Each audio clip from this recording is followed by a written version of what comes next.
Bienvenue dans cette nouvelle édition du QG Week-end. Voici les titres.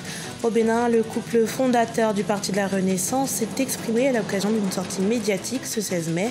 À cette occasion, l'ancien président Nicéphore Soglo avait pour objectif de galvaniser les militants en vue des prochaines échéances électorales. Au Cameroun, les projets structurants annoncés par le président Paul Biya en 2011 sont en cours de finalisation. Plusieurs secteurs sont concernés, notamment l'énergie, les travaux publics ainsi que les transports. Et puis nous partirons en Libye où le mois de Ramadan a débuté et cette année encore, ce mois sacré de jeûne et de recueillement est marqué par la dévaluation de la devise avec pour conséquence la fragilisation du budget de la population.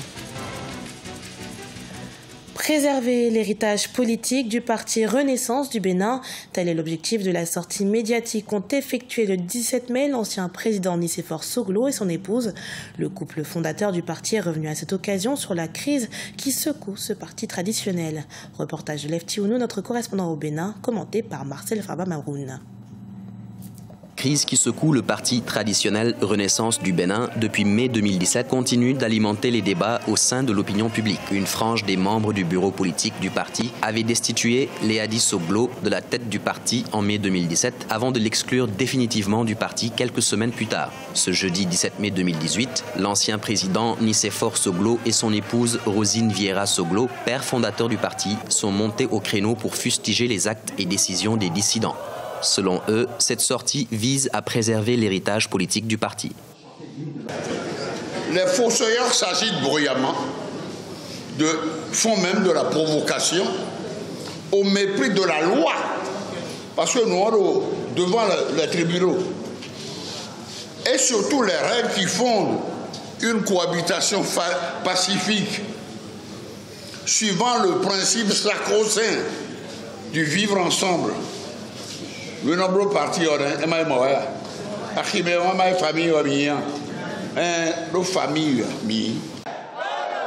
L'ancien président Nicéphore Soglo et son épouse Rosine Vieira Soglo ont fustigé l'exclusion de leur fils du parti. Cette sortie est aussi une occasion pour mobiliser les militants en vue des prochaines échéances électorales, notamment les élections législatives de 2019. À cette rencontre, c'est vous le parti. Oui. Vous êtes la Renaissance du Bénin. Et il vous revient maintenant de lutter pour conserver notre héritage commun contre vents et marées. Nous devons ensemble nous ceindre les reins. Nous avons, on n'a pas peur. Nous l'aime,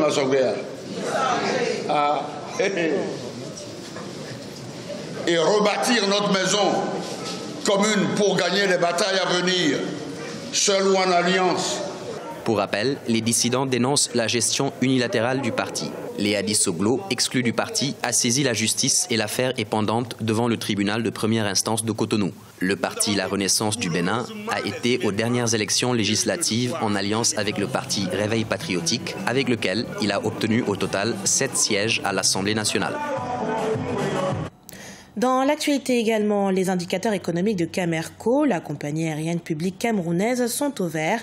Le chiffre d'affaires du transporteur aérien a culminé à plus de 6 milliards de francs CFA au premier trimestre de 2018, soit 3 fois plus qu'à l'issue de la même période en 2017.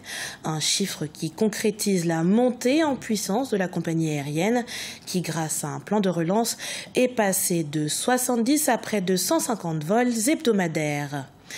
Toujours dans l'actualité du Cameroun, dans l'objectif de devenir un pays émergent en 2035, le gouvernement a lancé dès 2011 une série de projets structurants. Plusieurs secteurs sont concernés, de l'énergie à celui du transport en passant par les logements sociaux. Le point sur l'impact de ces projets dans ce sujet de Neilé Claudé-Bessa. Les projets structurants annoncés par le président Paul Biya en 2011 sous le label des grandes réalisations sont en cours de finalisation au Cameroun. Les 10 projets interviennent dans des domaines stratégiques tels que l'énergie, les bâtiments et travaux publics, les transports, les technologies de l'information et de la communication, le développement urbain et l'habitat. Porteurs de croissance et d'emploi, les projets structurants semblent d'ores et déjà porter des résultats. Certains d'entre eux, tels que le barrage hydroélectrique de Lompangar, le port de Kribi, ont fortement contribué à absorber et à résorber une grande portion du chômage et donc à accroître la stratégie de l'emploi. Allant de janvier au 31 octobre de l'année 2016. Et à cette époque-là, effectivement, on avait déjà enregistré dans notre banque de données 320 000 emplois. Le dernier comptage au 31 décembre avait donc montré une création de près de 400 000 emplois. L'économie du Cameroun est une économie à dominance par le secteur tertiaire, des services. Ça, c'est une économie en mutation. C'est pour ça que dans le DSE et dans la vision, l'objectif, c'est d'arriver à l'industrialisation de l'économie. Outre le 1,7 million d'emplois directs générés par la fonction publique depuis 2011, le secteur des bâtiments et travaux publics liés aux projets structurants a enregistré près d'1 million d'emplois directs et un tiers d'emplois dérivés. En matière d'emploi, le secteur agricole n'est pas en reste. Le Cameroun améliore sa production et la diversification de ses matières premières. La productivité agricole est le projet structurant le plus important en matière de création d'emplois. Les emplois sont de très longue durée et si la jeunesse y rentre, on a des niveaux de compétitivité qui jouent également positivement au niveau de la croissance, qui va permettre aux jeunes d'être capables de produire ce qui se vend, de produire ce qui s'exporte. Les projets structurants créant des infrastructures permettant d'écouler les produits vont certainement permettre à la production agricole d'être compétitive. Dans le volet social des grands projets structurants, le document de stratégie pour la croissance et l'emploi permet de constater que près de 1725 logements ont été réalisés. À terme, les projets structurants permettront au pays de consolider sa place de poumon économique de l'Afrique centrale et d'atteindre son émergence. Le Rwanda se lance à la conquête de la technologie spatiale et pour ce faire, les autorités ont lancé la construction d'un premier satellite en partenariat avec l'université japonaise de Tokyo. Parmi les services qui seront améliorés après l'acquisition de cette technologie figurent notamment les prévisions météorologiques qui seront plus exactes à partir de l'année prochaine. Plus de précisions sur cette technologie dans ce sujet de notre correspondant Rwanda, Fraterne Dakayi Sangar. Plusieurs accords de partenariat ont été signés au Transform Africa Summit qui s'est clôturé à Kigali le 10 mai 2018. Pour le Rwanda, le plus important a été celui signé avec l'Université de Tokyo au Japon et le secrétariat du Smart Africa, l'organisation à la base du sommet annuel sur le numérique en Afrique.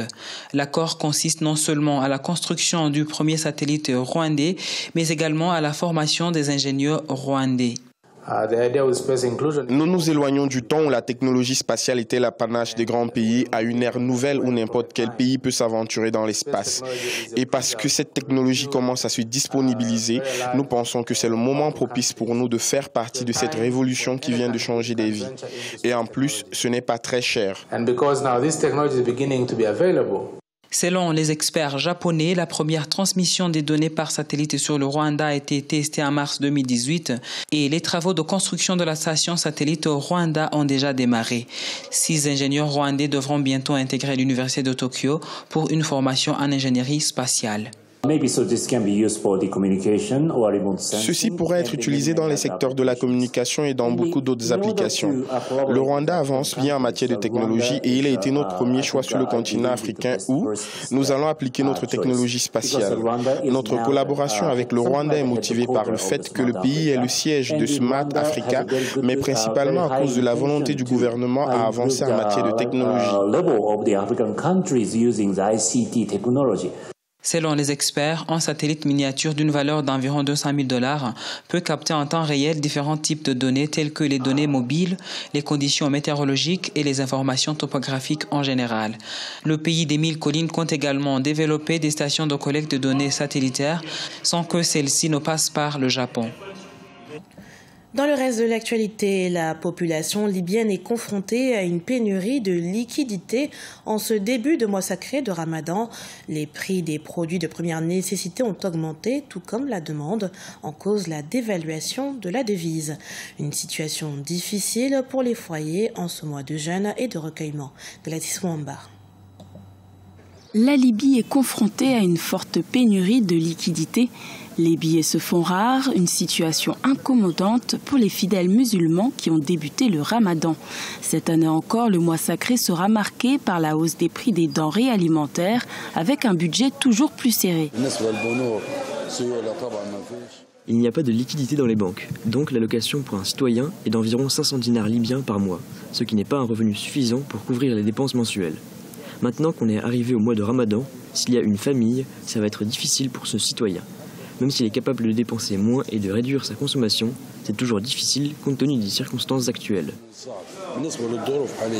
Depuis près de 2 ans, la devise libyenne est fortement dévaluée face au dollar, et cela jusque sur le marché noir. L'économie libyenne dépend fortement des recettes pétrolières, alors que la production reste encore en deçà des performances enregistrées avant la révolution de 2011. L'économie est contrôlée par de puissants groupes armés. En ce qui concerne les prix, ce n'est pas seulement la Libye, c'est tout le monde arabe. Honnêtement, quand vous regardez la télévision, vous pouvez voir que les prix sont un énorme problème partout. Mais ici en Libye, c'est particulier, parce que nous souffrons d'un problème de liquidité spécifique à la Banque centrale libyenne et au ministère des Finances. Les 2 organes ne se coordonnent pas, et résultat, le citoyen en souffre. Je souhaiterais que le pays puisse être plus fort maintenant pour que le citoyen puisse commencer le ramadan sans être dans le besoin. La Banque centrale de Tripoli et le gouvernement libyen, soutenu par les Nations Unies, ont convenu le 10 mai d'un nouveau budget. 31 milliards de dollars devraient être alloués aux dépenses publiques pour 2018. Ce journal a été préparé par l'ensemble de la rédaction. Merci pour votre fidélité. Dans un instant, une nouvelle édition de l'actualité sur Africa 24.